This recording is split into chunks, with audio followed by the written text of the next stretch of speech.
BlueNile.com.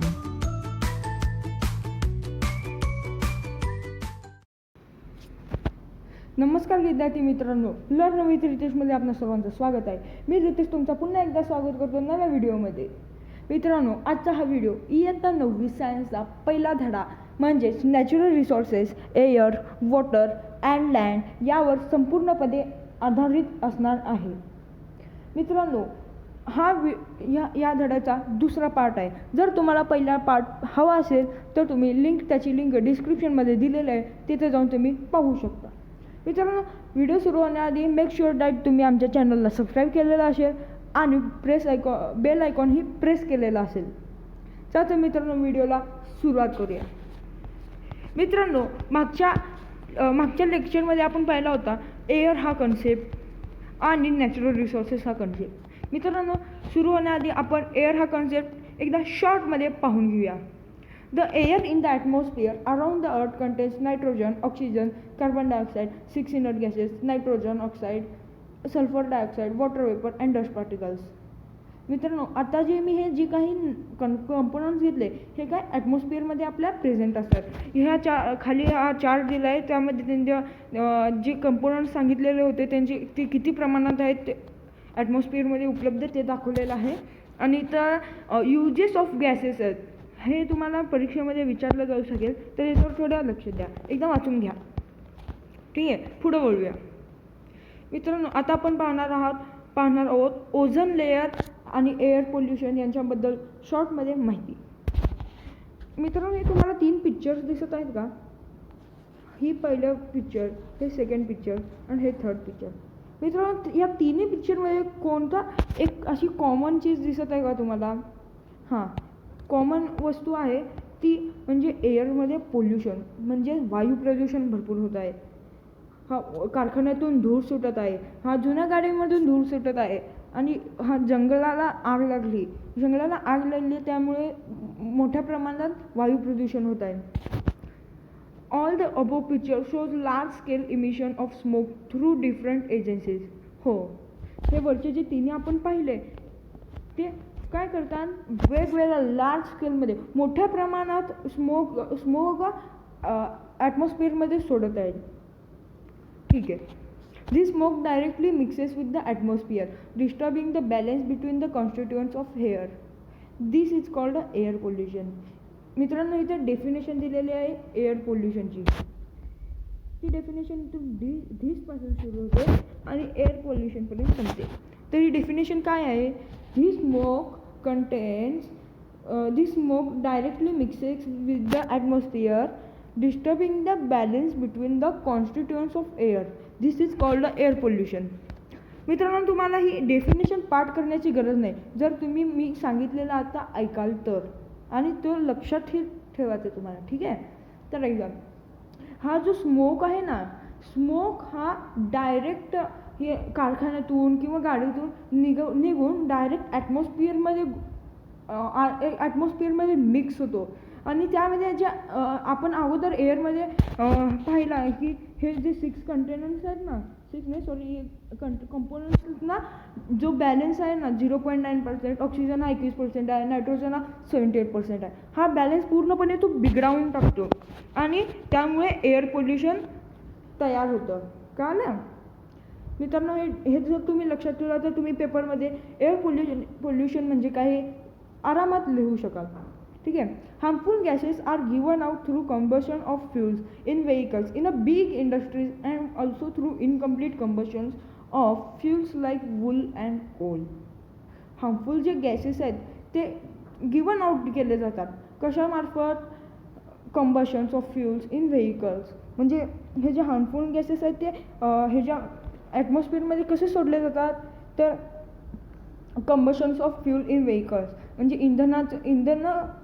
इंधनाची खपत होणे कोशामधून, गाड्यांमधून आणि वेगवेगळ्या मोठ्या कारखान्यांमधून असं होतात. As a result air pollution is increasing day by day. हो, वायू प्रदूषण हे दिवसांदिवसा वाढतच चाललेलं आहे. खरंच आहे, तुम्हाला पण जाणवेल. आता परवाच बघा ना, दिल्लीमध्ये कसा पूर्ण आपल्याला समोरचा व्यक्ती दिसत नव्हता, एवढा एअर पोल्युशन झाला होता. मग आपण काय केलं पाहिजे? जुन्या गाड्या आपण वापरल्या नाही पाहिजे आणि झाडे जाळली नाही पाहिजे. ठीक आहे, आपण एअर पोल्युशन कमी केलेलं पाहिजे.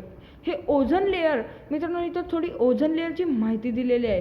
हे पहा, there ozone layer the protective shell. मित्रांनो, ओझोन लेअरला काय नाव दिलेलं आहे? The protective shell. हे प्रोटेक्टिव्ह शेल का बरं? तर मित्रांनो, समजा ही आपली धरती आहे, म्हणजे पृथ्वी आहे. ही पृथ्वीच्या इकडून असे हार्मफुल गॅसेस येतात. हा सन आहे. सनपासून अल्ट्राव्हायोलेट रेज येत असतात. हीटसोबत काय येतात? अल्ट्राव्हायोलेट रेज येत असतात. ते कसं आपल्या स्किनसाठी पूर्णपणे हार्मफुल असतात. आणि आपल्या पृथ्वीच्या सभोवताली पूर्णपणे हा जो भाग दिसतो ना, या पूर्ण भागामध्ये ओझोन लेअर असतो. तो ओझोन लेअर काय करत असतो? जे काही अल्ट्राव्हायोलेट रेज असतात ना, त्याला थांबवून ठेवतो आणि पृथ्वीमध्ये त्याला एंट्री करू देत नाही. फक्त तो काय करतो? हीट आणि लाईट पृथ्वीमध्ये सोडतो. ठीक आहे, मग हा ओझोन लेअर एका प्रकारे प्रोटेक्टिव्ह शेल आहे आपल्या पृथ्वीला, बरोबर ना? चला तर पुढे वळूया. There is a layer of ozone. ओझोनचा फॉर्म्युला काय? केमिकल फॉर्म्युला O3 आहे, हे लक्षात ठेवा. There is a layer of ozone gas in the lower part of stratosphere. मित्रांनो, तुम्ही इयत्ता पाचवीमध्ये पाहिला असेल, पृथ्वीच्या ॲटमॉस्फिअरमध्ये भरपूर असे लेयर्स आहेत. कशाचे? ॲटमॉस्फिअरचे लेयर्स आहेत. त्यामध्ये एक स्ट्रॅटोस्फिअर आहे. स्ट्रॅटोस्फिअर जो आहे त्याचा लोअर पार्टमध्ये हा ओझोन लेअर स्थित आहे. म्हणजे तिथं ओझोन लेअर कुठं आहे? स्ट्रॅटोस्फिअरच्या लोअर पार्टमध्ये ओझोन लेअर आहे. Ozone gas is not directly useful for the survival of living things, yet it is very important for living things to have this layer of ozone at a high altitude around the earth. हा जो ozone layer आहे ना, तो निर्जीव वस्तूंना काहीही उपयोगाचा नाही. तर हा ओझोन लेअर कुणासाठी आहे? सजीवांसाठी अत्यंत महत्त्वाचा आहे. कळलं? आणि हा ओझोन लेअर सजीवांना पृथ्वीच्या भोवती मोठ्या प्रमाणात जर उपलब्ध असेल तर अधिक फायद्याचं आहे सजीवांसाठी बिलकुल नाही. ठीक आहे. The ultraviolet rays coming from the sun are very harmful for living things. मित्रांनो, इथे सर्व मी जे सांगितलं तुम्हाला तेच दिलेलं आहे. ठीक आहे, इथे एक माहिती दिलेली आहे बघा, हायलाईट करून दिलेलं आहे. The 16th of September is celebrated as ozone protection day all over the world to make everyone aware of the importance of ozone. म्हणजे काय? जो 16 डिसेंबर आहे ना, 16 डिसेंबर हा कुठला दिन साजरा केला जातो? तर ओझोन प्रोटेक्शन दिवस म्हणून 16 सप्टेंबरला साजरा केला जातो. ठीक आहे. इथं harmful substances released in air through combustion of fuels दिलेले आहेत. हे पहा इथं. हे वाचा. Nitrogen dioxide, carbon dioxide, carbon monoxide, sulphur dioxide आणि सूर. हे काय? काही नावं आहेत जे एअरमध्ये हार्मफुल सबस्टन्सेस आहेत. ठीक आहे. थोडी इथं डू यू नो म्हणून माहिती दिलेली आहे बघा. In metropolitan cities like Mumbai, Pune or Nagpur, boards are displayed at places of heavy traffic to show the proportion of the various constituents of air at that place. Due to these boards, we can see the amount of harmful elements in the air.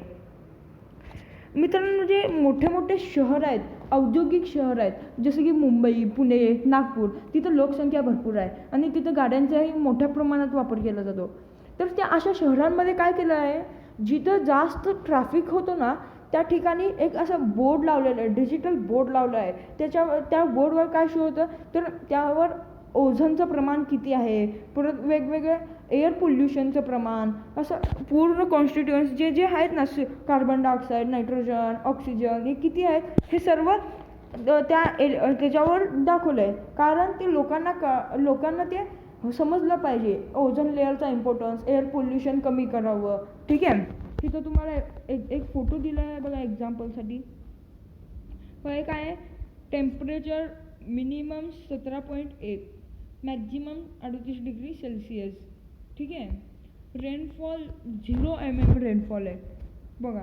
Shivajinagar air quality air quality forecast. म्हणजे हा कुठला आहे? शिवाजीनगर जो पुण्यामध्ये आहे, शिवाजीनगरची air quality, तिथील air क्वालिटीचं forecast आहे इथं. टोटली तो ozone, carbon dioxide, nitrogen oxide, PM10, PM2.5 आणि इथं त्यांची एअर क्वालिटी दिली आहे आणि इथं त्यांची क्वांटिटी दिली आहे जी आपल्याला दिसत नाही आहे सध्या. आता तुमच्या देखील शहरात लावलं असेल, तुम्ही पाहू शकता. कुठं लावलेलं असतं हे? जिथं हेवी ट्रॅफिक होत असतो तिथे, म्हणजे जास्त रहदारी जिथे असते तिथे. आता कन्सेप्ट आहे तो म्हणजे वॉटर. आता तुम्ही म्हणाल वॉटर तर आपण जे पाणी आपण रोज यूज करतो त्यात काय एवढं समजून घेण्यासारखं. तर महत्त्वाचं आहे मित्रांनो, लक्ष द्या. Observe how much water is used for what purposes it is used in your house for a whole day. इथं तुम्हाला एक कृती दिली आहे. ही कृती म्हणजे काय बघा, तिथं तुम्हाला एक चार्ट दिलेला आहे, दिसतो का चार्ट तुम्हाला? हा बघा, हा चार्ट आहे ठीक आहे. या चार्टमध्ये काय दिलेलं आहे? Purpose of for which water is used. इथं पर्पज ऑफ वॉटर म्हणजे पाणी कशासाठी यूज केलं जातं, कोणत्या कारणासाठी, आणि इथं काय आहे? अमाऊंट म्हणजे किती यूज केलं जातं. हे तुम्हाला फिलअप करायचं आहे. हे तुम्ही ट्राय करून बघू शकता. आणि टोटल तुम्ही दिवसातून किती वॉटर यूज करता ते तुम्ही टोटल यूज ऑफ वॉटर लिहायचं आहे. म्हणजे तुम्हाला अंदाज येईल की आपण किती पाणी दिवसाला यूज करतो. ठीक आहे. You will see that it almost impossible for us to spend even a single day without water. हो, माणूस हा खाण्याविगर राहू शकेल एक दिवस, पण पाण्याशिवाय राहू शकतो का? नाही. पाणी हे अत्यंत महत्त्वाचं आहे. We need to drink 3 to 4 liters of water every day so that all our bodily functions run smoothly. आपण ना दिवसातून 3 ते 4 लिटर पाणी पिणे अत्यंत गरजेचं आहे. का बरं? आतमध्ये जे आपल्या वेगवेगळे बॉडी फंक्शन्स आहेत, म्हणजे जे नर्वस सिस्टीम आहे, परत डायजेस्टिव्ह सिस्टीम, असे जे वेगवेगळे जे सिस्टीम आहेत ना, फंक्शन्स, ते स्मूथली काम करायला पाहिजे, चांगलं चालायला पाहिजे. जर ते बिघडले तर आपण काय होतो? आजारी पडतो. काही जण तर मृत्यूला सामोरेही देखील जातात. ठीक आहे. Thus we see that water is very important. यामुळं वॉटर काय आहे? इम्पॉर्टंट आहे. ठीक आहे. If hydrogen gas burns in air, it combines with oxygen and water is formed. मित्रांनो, तुम्हाला पाणी हा कसा तयार होतो माहिती का? तुम्ही म्हणाल आकाशातून पडतो, ढगांमार्फत खाली पडतो आणि पाणी भेटतो आपल्याला. तर तसं नाही. जेव्हा हायड्रोजन गॅस एअरमध्ये पूर्णपणे जळतो आणि ऑक्सिजनसोबत तो कंबाईन होतो, तेव्हा काय तयार होतो? वॉटर तयार होतो. कळलं? तुम्हाला पेपरमध्ये परीक्षेमध्ये 1 ते 2 मार्कांसाठी विचारलं जाऊ शकतं. कशामध्ये? MCQ किंवा ऑब्जेक्टिव्ह क्वेश्चन्समध्ये. ठीक आहे. We have learn about some characteristics of water in the previous standards. हो, आपण इयत्ता 5वीमध्ये काही पाहिलं आहे वॉटरचे characteristics. In nature water occurs in 3 states. Water does not have colour, taste और odour. Many substances readily dissolve in water. तुम्हाला माहिती आहे मित्रांनो, पाण्याला काय नसतो? टेस्ट, कलर आणि ऑर्डर. म्हणजे पाण्याला सुगंध नसतो, वास नसतो, त्याची चव नसते आणि त्याचा कलरही नसतो. म्हणजे त्याला कलर नसतो कोणता. हां, हे वेगळं. जेव्हा आपण काहीतरी पाण्यामध्ये काहीतरी मिक्स करतो तर तेव्हा त्या पाण्याला कलर येतो, त्याची चव पण येते आणि सुगंध पण येतो. ठीक आहे. सुगंध नाही, दुर्गंध पण येतो कधी कधी. Therefore water is a universal solvent. मित्रांनो, वॉटर हे युनिव्हर्सल सॉल्व्हंट का आहे? कारण त्याला कोणताही कलर, टेस्ट आणि ऑर्डर नाही आहे. त्याच्यामध्ये भरपूर जास्तीत जास्त सबस्टन्स हे होतात, डिसॉल्व्ह होतात. ठीक आहे. The blood of animals and the SAP in plants contain a very high proportion of water. जे ॲनिमल्समध्ये ब्लड असतो आणि जे प्लांट्समध्ये एक सॅप नावाचा घटक असतो, त्याच्यामध्ये काय भरपूर प्रमाणात तिथे पाणी असते. ठीक आहे. No living thing can survive without water. Therefore it is said that water is life. मित्रांनो, कोणताही असा सजीव प्राणी नाही आहे जो पाण्याविना सर्वाईव्ह करू शकतो, जीवन जगू शकतो. ठीक आहे, म्हणून ते वॉटर काय आहे, वॉटर इज लाईफ. मित्रांनो, पाण्याची बचत करा, कारण दिवसेंदिवस पाण्याची क्षमता ही कमी होत चाललेली आहे. हे बघा, इथं या डायग्राममध्ये काही तुम्हाला माहिती दिलेली आहे, ती मी समजून सांगतो. हे बघा, हा जो आहे ground water, ice water and water in other form. ठीक आहे, किती कमी प्रमाणात आहे बघा, ground water, ice and water in other form. म्हणजे पृथ्वीवर टोटल जो पाणी आहे ना, ते ग्राउंड वॉटर, ते आईस आणि वॉटरच्या फॉर्ममध्ये जे पाणी आहे ते थोडे कमी आहे. आणि वॉटर अवेलेबल फॉर ड्रिंकिंग. हे पहा मित्रांनो, हा जो ग्रीन कलर आहे ना, तो किती कमी आहे बघा. तो जो हिरवा कलर आहे ना, ते आपल्या पृथ्वीवर तेवढंच पाणी शिल्लक राहिलेलं आहे आपल्याला पिण्यायोग्य. आणि जो ब्ल्यू कलरमध्ये दाखवलेला आहे ते समुद्र आणि महासागरांमध्ये असलेलं पाणी आहे मित्रांनो. म्हणून पाण्याची बचत करा. ठीक आहे,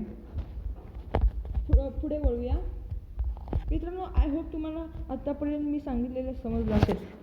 ठीक आहे, पुढे वळूया. इथं तुम्हाला हे दिलेले आहे बघा, इमेज दिलेली आहे, ती तुम्हाला ऑब्झर्व करायचे आणि त्याच्यावर काही ते प्रश्न विचारलेले आहेत ते द्यायचे. For which purposes is water being used. या इमेजमध्ये कोणत्या कारणांसाठी हा पाणी यूज केला जात आहे तुम्ही सांगू शकता. हे बघा, इथे 2 मुले पोहत आहेत, स्विम करत आहेत, ते तुम्ही लिहू शकता स्विमिंग. इथे हे 2 माणसे ट्रक धुवत आहेत, त्यांचे जे वाहन आहे ना ते धुवत आहेत. इथे 3-4 बाया कपडे धुवत आहेत. इकडे हा पाणी याच्यासाठी फॅक्टरीसाठी यूज केलेलं आहे. हा पाणी बघा, हा पाणी शेतांसाठी यूज केलेला आहे. असं वेगवेगळ्या कारणांसाठी यूज केलेलं आहे. ठीक आहे, do other living things use water like we do. बाकीचे जे सजीव आहेत ते आपल्यासारखे पाणी यूज करतात का? हां, यूज करतात. We use water in large quantities. We have learned that water on the earth is regulated through the water cycle. मित्रांनो, आपल्याला माहिती आहे वॉटर सायकल, आपल्याला माहीत आहे वॉटर सायकल म्हणजे मी थोडक्यात सांगतो. हे पाणी आहे, पृथ्वीवरील हा पाणी म्हणजे समुद्र आहे समजा, हा ढग आहे, हा सूर्य आहे. जेव्हा हा सूर्याची हीट जी आहे ना, सूर्याची हीट पाण्यामध्ये पडते आणि त्या हीटमुळे पाणी काय होतं, गॅसच्या रूपात आकाशामध्ये जातो आणि आकाशामध्ये गेल्यावर तो थंड होतो. थंड झाल्यावर तो काय बनतो, ढग बनतो, ढग. आणि तो ढग फिरतो आणि जे गरम ठिकाण असतो ना, तो परत तो ढग एके दिवशी काय होतं, पाण्याच्या स्वरूपात पाऊस म्हणून खाली पडतो. म्हणजे हे काय झालं, वॉटर सायकल झाले. काय ना, the water vapour formed from oceans is the main source of water in the water cycle. जे काही आता तुम्हाला माहिती आहे, वॉटर सायकलमध्ये कोणता महत्त्वाचा भाग होता, जो ओशनपासून वॉटर वेपर, सूर्यापासून जी हीट मिळते ना, त्याच्यापासून ओशनमध्ये पाणी हा वॉटर वेपर्समध्ये कन्वर्ट होतो ना, तो वॉटर वेपर हे काय अत्यंत महत्त्वाचा मेन सोर्स आहे. ओशन काय आहे, मेन सोर्स आहे वॉटर सायकलचा. ठीक आहे, it's converted into rain creating fresh water sources on earth. आणि तो वॉटर वेपर काय होतो तुम्हाला माहिती, ढग बनतो आणि त्या ढगाचा पावसाच्या रूपात तो खाली वापस पृथ्वीवर पडतो. ठीक आहे, we get water from natural sources such as streams, rivers, ponds, springs and lakes. Man also digs wells and bore wells to lift groundwater. Apart from this, man has also constructed bunds and dams of various sizes on rivers.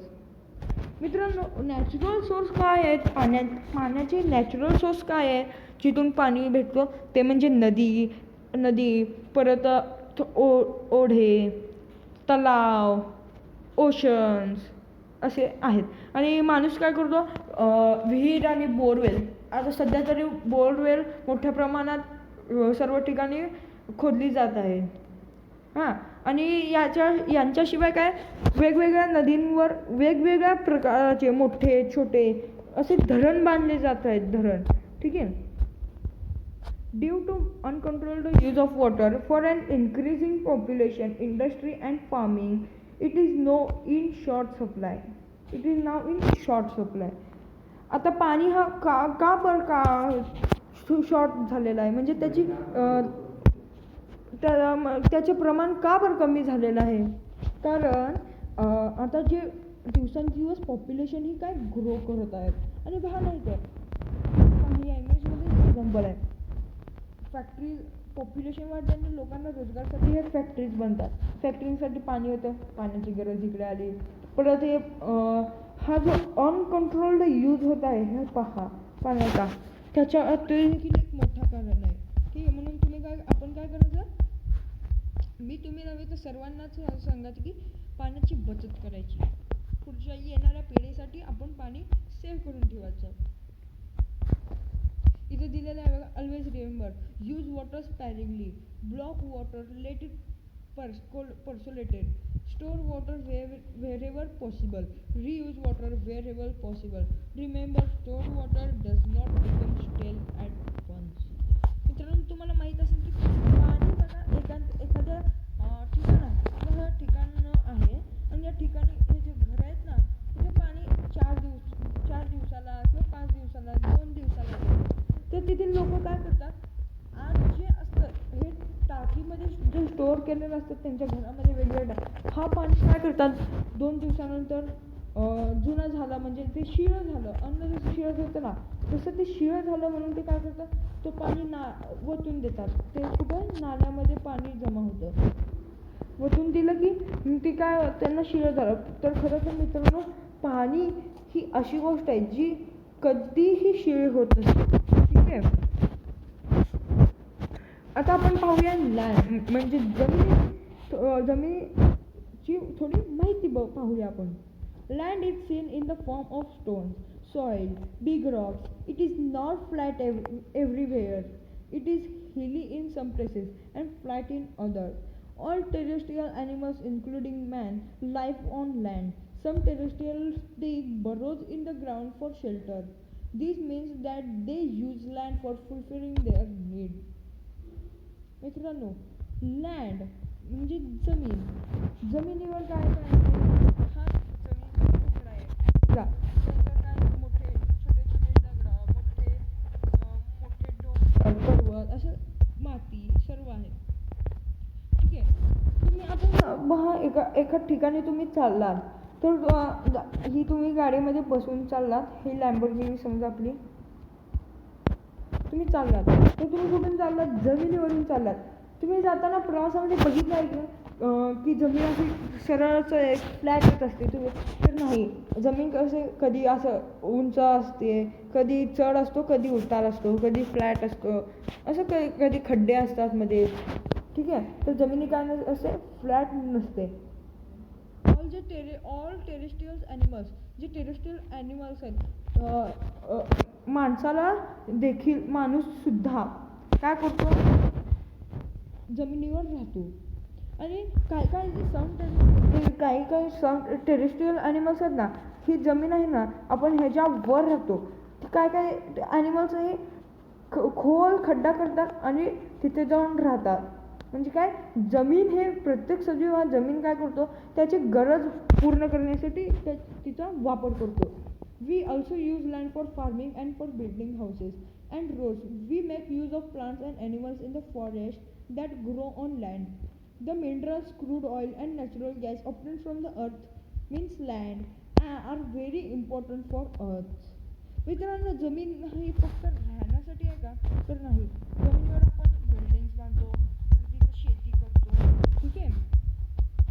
आणि जे आपले इंधन आहेत, minerals आहेत, crude oil, natural gas असे जे काही इंधन आहेत ते कुठून जमिनीतूनच खोदले जातात ना. मग ते जमीन काय आहे, जमीन ही अत्यंत महत्त्व आहे. जसे आपल्याला वायू, पाणी म्हणजेच हवा, पाणी जसे गरजेचे आहे तसंच जमीन ही अत्यंत गरजेची आहे. ठीक आहे. इथं तुम्हाला का एक एक्सपेरिमेंट दिलेला आहे ते तुम्ही ट्राय करून पाहू शकता. ठीक आहे. आता आपण पाहूया process of soil formation. The soil in the land is formed by a natural process. The abiotic components of soil are supplied through the weathering of the bedrock due to the heat, cold water of the sun, wind and rain respectively. The bedrock breaks down into pieces. Stones, sand and soil are formed from these pieces. Microbes, worms and insects are found among them. Rodents like mice and rats also found here. The roots of trees growing on the land also help weathering of rocks. The process of soil formation is slow and continuous. It takes about 1,000 years for a 2.5 centimeter thick layer of mature soil to form. ठीक आहे मित्रांनो, इथं काय सांगितलेलं आहे, जी जमीन आहे, जमिनीवर जी माती आहे ती कशी तयार होते, ती एक नॅचरल प्रोसेसने नैसर्गिकरित्या ती माती तयार होते. जे आपल्या ज्या मातीमध्ये जे काही अबायोटिक कंपोनेंट्स आहेत ते कुठं सप्लाय केले जातात, बेडरॉक जो असतो म्हणजे जमिनीच्या खाली. इथं तुम्हाला दाखवलेलं आहे बघा, हे पाचोला म्हणजे जमिनीवरचा कचरा ते ह्युमस जमीन सॉईल आहे. आणि सॉईलच्या खाली काय असते, इनमॅच्युरल सॉईल म्हणजे थोडी ओली. आणि इथे काय असते, layer of soil and small rock. आणि त्याच्यानंतर काय असतं, त्याच्यानंतर असतं बेडरॉक. ठीक आहे. हा बेडरॉक जे सॉईलमधील या सॉईलमधील जे अबायोटिक कंपोनंट्स असतात ना ते कुठे सप्लाय केले जातात, या बेडरॉकला सप्लाय केले जातात. कशासाठी, वेदरिंग म्हणजे त्याचे तुकडे करण्यासाठी. Due to heat, cold and water of the sun, wind and rain respectively. हे अबायोटिक कंपोनंट्स इथं असं खाली करत जातात. ते आता समजा ते अबायोटिक कंपोनंट मला आता इथं राहायचं नाही, मला बेडरॉकला तोडायला जायचं नाही, मला असं जाऊ शकतात का, नाही. ते कशासाठी जातात, जे काही पाऊस होतो, परत हीट जास्त प्रमाणात हीट भेटले किंवा थंडी जास्त प्रमाणात, आणि जास्त जर वॉटर सॉईलमध्ये जास्त झाडाला पाणी घातलं, जास्त पाणी आलं तर ते काय असतात, अबायोटिक कंपोनंट्स बेडरॉक कसे जातात. आणि ते बेडरॉक्स, त्या बेडरॉक्समध्ये काय असतं, इथे जे माईस असतात, माईस, रॅट्स, उंदीर, घूस असे जे प्राणी असतात ना ते इथे बेडरॉकमध्ये सापडतात. हे बेडरॉकचे जेव्हा तुकडे होतात ते काय करतात, ब्रेकडाऊन करतात बेडरॉकला. आणि जिथे स्मॉल पीसेसमध्ये जेव्हा तुकडे होतात ते स्मॉल पीसेस हे सॉईलमध्ये कन्वर्ट होतात. ठीक आहे. सॉईल फॉर्मेशनसाठी मित्रांनो, सॉईल फॉर्मेशनची प्रोसेस ही कशी असते, स्लो अँड कंटिन्युअस असते. It takes about 1,000 years for a 2.5 centimeter thick layer of mature soil to form. मित्रांनो, ही जे या बेडरॉकचे तुकडे होऊन त्याच्या मातीमध्ये रूपांतर होण्यासाठी किती वेळ लागतो, तर 2,000 of years, हजारो वर्ष लागतात. किती माती बनायला, फक्त 2.5 सेंटीमीटर, आपल्या एका बोटा एवढी करंगळी एवढी देखील नाही ती माती. ठीक आहे. माती देखील इम्पॉर्टंट आहे. Soil can get destroyed in a short period due to floods, storms and human activities such as mining. माती ही डिस्ट्रॉय होते, छोट्या काळात माती ही डिस्ट्रॉय होते. काय कारण आहे त्याचे, सुनामी येते, पूर येते, परत मायनिंग येते, बिल्डिंग करताना, फार्मिंगसाठी अशी थोडी माती काय होते, डिस्ट्रॉय होत असते. ठीक आहे. Erosion of land is reduced if grass, trees and bushes are grown in it. जी माती ही माती जी कोसळते ना त्यामध्ये काय होतं, ते आपण कंट्रोल करू शकतो, त्याचं प्रमाण कमी करू शकतो. कसं, त्या मातीमध्ये ग्रास, ट्रीज, वेगवेगळे झाडे झुडपे किंवा गवत उगवलं त्याच्यावर, तर ती काय होते, ती मातीचा सॉइल इरोजन होत नाही. ठीक आहे. तिथं तुम्हाला कृती दिली आहे ते बघा, ती करून पहा घरी तुम्ही. Forest on land got buried underground due to great upheavals that took place on Earth many ages ago. After that, the process of formation of fossil fuels from the remains of living things took place underground. We get fuels like petrol, diesel, kerosene, paraffin, and other useful materials like tar and wax from the fossil fuel called a crude oil. मित्रांनो, fossil फ्यूलपासून आपल्याला काय भेटतं तर जे wax आहे म्हणजे मेणबत्तीमधील मेण आणि एक पदार्थ आहे केरोसिन, डिझेल, पॅराफिन, पेट्रोल यांना काय म्हणतात एकत्र क्रूड ऑइल. ते क्रूड ऑइल कुठून भेटतं फॉसिल फ्यूलमध्ये जे का डीप अंडरग्राऊंड असतो, जमिनीच्या एकदम खोल भागात असतो. ठीक आहे. Living things use land, water and air available on earth and so does man. However, the portions of these resources that are actually put to use are very small as compared to the whole earth. Look at the following table. मित्रांनो, इथं तुम्हाला table दिलेलं आहे. बघ, माणूस हा काय करतो, माणसाप्रमाणेच इतर जे सजीव आहेत ते काय करतात, पाणी, हवा आणि जमिनीचा पुरेपूर त्यांच्या गरजा भागवण्यासाठी फायदा घेतात. तर मित्रांनो, इथे बघा पृथ्वीवरती किती हे जे वस्तू आहेत म्हणजे पाणी, हवा, आपल्याला माणसासाठी सजीवांसाठी ज्या गरजेच्या वस्तू आहेत त्यांचा टेबल दिलेला आहे. बघा इथं लँड दाखवलेला आहे 29% आहे आणि इथे पोर्टेबल वॉटर, फ्रेश वॉटर 0.3% दाखवलेला आहे. ऑक्सिजन 21% आहे. म्हणजे बघा तुम्ही ऑक्सिजन पहा ना 21% आहे. आणि पाणी हा अत्यंत महत्त्वाचा घटक आहे मित्रांनो. पाणी हा पहा ना 0.3, 1%, अर्धा टक्का देखील नाही आहे, 0.3% आहे. तर मित्रांनो, माझी तुम्हाला एक विनंती आहे की कृपया करून जास्तीत जास्त झाडे लावा, पाणी वाचवा. ठीक आहे. पुढे वळूया. तर इथं आपला धडा संपला आहे. या धड्याचा एक्सरसाइजचा व्हिडिओ देखील तुम्हाला लवकरच मिळून जाईल. मित्रांनो, या धड्यामध्ये आपण काही पाहिलं. The elements available in nature which fulfil the basic needs of living things are called natural resources. मित्रांनो, नॅचरल रिसोर्सेस म्हणजे काय हे पाहिलं आपण. परत नॅचरल रिसोर्सेसमध्ये जे 3 महत्त्वाचे घटक आहेत कोणते, एअर, वॉटर आणि लँड हे पाहिले. Soil has both biotic and abiotic constituents. सॉईलमध्ये काय बायोटिक आणि अबायोटिक दोन्ही कॉन्स्टिट्युएंट्स आहेत. परत there are many constituents of air म्हणजे तिथं एअरमध्ये भरपूर असे वेगवेगळे घटक आहेत. Ozone layer is a protective shell of the earth. Ozone layer हे काय आहे, प्रोटेक्टिव्ह शेल आहे अर्थचा. Natural resources should be used carefully and sparingly. म्हणजे जे नॅचरल रिसोर्सेस आहेत ना ते केअरफुली आणि जेवढं हवं आहे आपल्याला तेवढंच यूज केलेलं पाहिजे. मित्रांनो, आय होप तुम्हाला हा धडा कळाला असेल. जर तुम्हाला व्हिडिओ लाईक करा, तुमच्या मित्रांना शेअर करा आणि चॅनलला सबस्क्राईब करायला विसरू नका. TunePocket.com